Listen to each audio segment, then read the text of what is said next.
I'm particularly interested in the developments surrounding the COVID-19 global pandemic and its effects on geopolitics, in particular the effects of the rest of the world's relationship with the PRC, or China. China in many ways is the dark half of the neoliberal globalist establishment. It is effectively a slave economy for the most part, and it makes the mass production of tat, which fills Western markets, possible.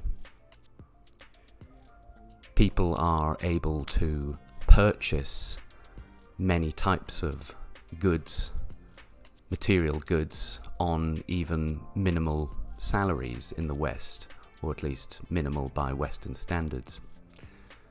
And as this is largely because of the economy that the PRC provides and its productive capacity, its industrial capacity. What I'm particularly interested is in the statements of someone like Sir Richard Dearlove, the former director of MI6. Dearlove is heavily suggesting, in fact he did this in June and July, that the coronavirus actually escaped from a lab in Wuhan. Now, for me, whether or not this is the case is not really what is of interest to me. What is of interest to me is that a primary agent of the Anglo-American establishment, a former director of MI6, is pushing this narrative. And for me that indicates a breakdown in the relationship between the West and what I refer to as the dark half of Western global liberalism and production. There have of course been other actions in the PRC. Indeed, the PRC has become increasingly assertive over the past few years, no less this year than in the South China Sea and on India's border, or indeed as it's referred to as the line of actual control in Ladakh.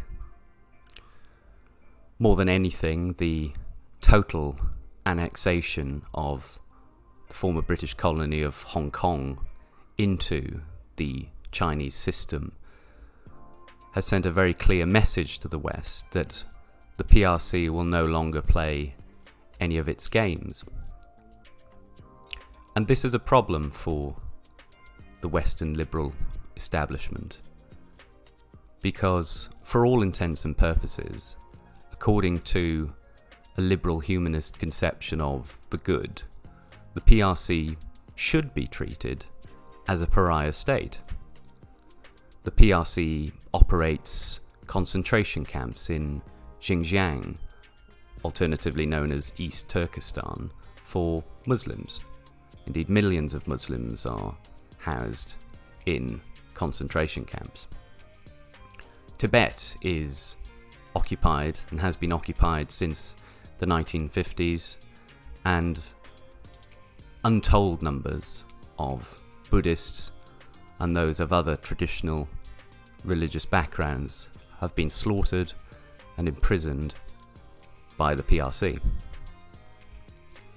These are facts that have existed for many decades, yet the neoliberal establishment has hidden them.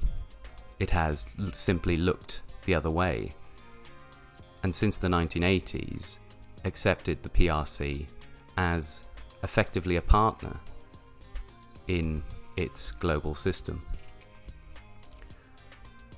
But when this is happening, and where blame lies, to me that confirms a real intention by the establishment to move away from this model of neoliberalism.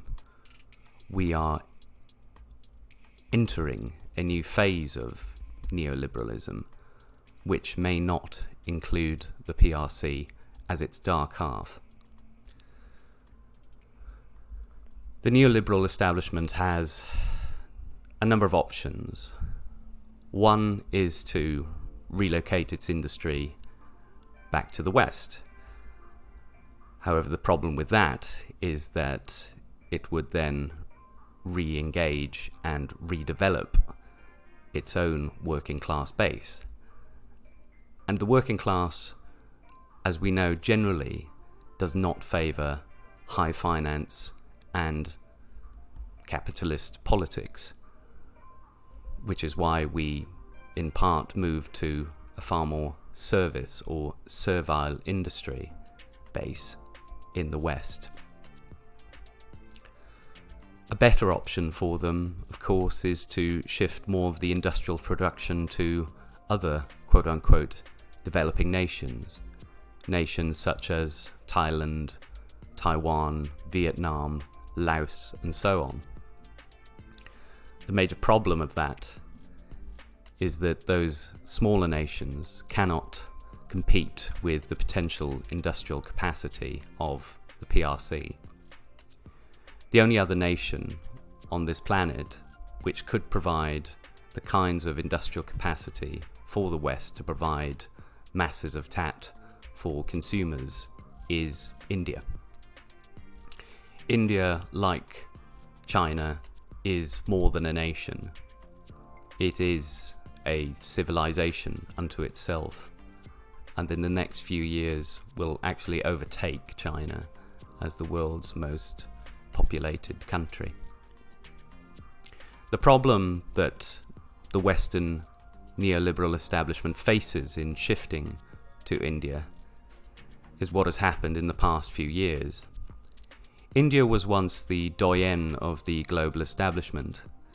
The country was full of NGOs and it played a very positive, quote-unquote, role with internationalist organizations such as the United Nations.